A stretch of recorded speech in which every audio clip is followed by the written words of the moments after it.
Well, a really tough loss for us today. We did a lot of really good things in the ball game, but you got to give Louisville credit. We did not walk a batter, didn't make an error, played good defensively, swung the bats well, especially the first half of the ball game. But the bottom line is they got the big inning there in the sixth to tie it up, and in the eighth inning, a couple home runs, really against two of their hottest hitters. Just left some pitches up, left a two-strike pitch up to Fitch, who's been on fire, and Ellis got enough of the pitch. I don't know obviously where the pitch was, but we made a mistake over the plate and he hit it a long way. So, and I know it's obviously very tough. It's tough on us, but we pounded the strike zone. We played good defensively today. Pender made a great play, a couple great plays in the outfield, made some good plays in the infield. Hit a couple home runs, swung the bats well, again, early in the game. The big difference is we just couldn't find a way to get anything going really from the fifth inning on. The back half of the game, we got to swing the bats better. Had our chance there in the ninth inning, 6-4 ball game with the tying run up at the plate, and Green lines out to left field. Left fielder makes a really good play. If that ball falls, we got a chance there. But, the bottom line is Louisville played really well the second half of the ball game and found a way to get it done. And we just gotta keep competing, keep fighting, and hopefully we can find a way tomorrow to get things going in the right direction. Coach, what you say to your guys after the game had to be disheartening after they had all the momentum, really. Yeah, I'm just trying my best just to keep our guys' spirits up. I think that's the big thing. Look, we're a good team, and people are going to doubt us. But I know what I've seen. I know we're a good team. I think our guys believe we're a good team. And it's my job to make sure they understand that.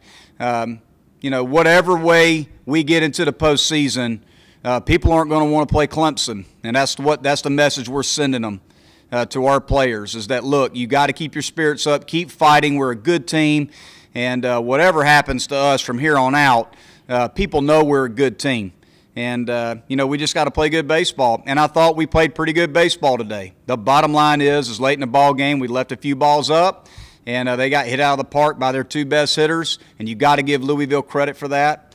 And that's the name of the game. But I believe in our guys. I know we're capable of playing good baseball and competing with anybody. And, we just need a little luck on our side. We need to find a way to get a W against a good opponent like a Louisville tomorrow, and I think we can get it going in the right direction.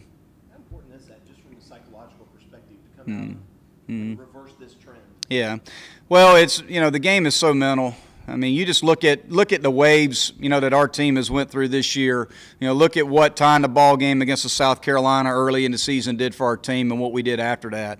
Look what happened in the Florida State series and what's happened to us after that. This game is very mental, and it's a frustrating game.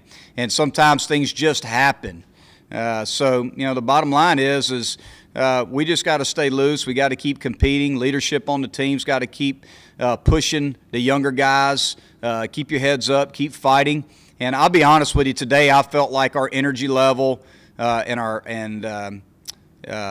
just enthusiasm in the dugout was really, really good. I thought it was probably as good as I've seen it, here in the last couple of weeks. We played a good baseball game today. Again, outside of, they're late. We left a couple balls up, and they got smacked against really their two hottest hitters. If you're going to get as far as you want to go, you're going to have Seth Beard. No doubt. What do you do to kind of get him nudged back in the right direction?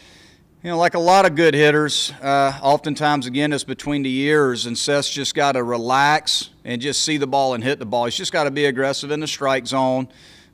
He's trying his best to fight out of it, and had a big hit for us today. I mean, we had a 2-out hit there at the beginning of the ball game to get us on the board. That was big for us. So, Seth's just got to relax and just go up there and see the ball and hit the ball and try to keep it as simple as possible. We believe Seth's obviously capable of huge things for us, and between him and Chris Williams, we got to get those two guys going because when those two guys are swinging the bat well for us, we're really, really good offensively. Chris Williams got good wood on that last at bat, but he was 0 for 3 today. Didn't have a hit yesterday, a couple strikeouts. How much is that injury bothering him at the plate? Well, I think the injury's bothering him some. You know, he's got a brace on, so it restricts his range of motion some. But, you know, when you go as a hitter from being in the lineup every day to being down for a few days, I mean, he was really unable to practice until Thursday, so he had no reps whatsoever really up until Thursday on the field. You know, it's tough to come in after not seeing live pitching since the first game of Nevada and square up Louisville's pitching. You know, they've got one of the best pitching staffs in the country, so it's tough. And I told him that. I said, hey, man, just keep going up there and taking good swings, be aggressive. You're going to get it back. It's just a matter of accumulating some at-bats, and you square a ball up, and you'll be right back where you want to be. Did you think of a two-out save for Gilliam? Say again. I'm sorry, Gene. The two-out save for Ryan before Beasley came in. Well, no, and I'll tell you why. Because Beasley versus left-handed hitters. Left-handed hitters are 3 for 31 against Beasley on the season, which is an .097 average, which is best on our staff. So the reason that we went with Beasley there is because Fitch has been their hottest hitter in this series, and Beasley represented for us the best matchup out of the bullpen versus a left-handed hitter. He just had some tough luck. You know, I'll take 3 for 31, .097 batting average against him when you go left, right, left. I will take that matchup every single day. You know, obviously I would have loved to be able to leave Alex Eubanks in the ball game, but at that point he was right at 100 pitches. Fitch had seen him 3 times. You know, we felt like we needed to go with our best matchup with a game basically tied at that point. We needed to go with our best matchup out of the bullpen versus left-handed hitters with Fitch. Then you had Hairston, and then you had McKay, who's one of the best hitters in the country. And then we went to Riley Gilliam after that to face Ellis because right-handers are hitting 156 against Riley Gilliam. So we felt from a matchup standpoint in the 8th inning that the save was there. That if we were going to hold them, we had to hold them right there with the best hitters in their lineup coming up, and we wanted to run our best matchups with our best relievers out there against them. So I don't second guess necessarily the decision.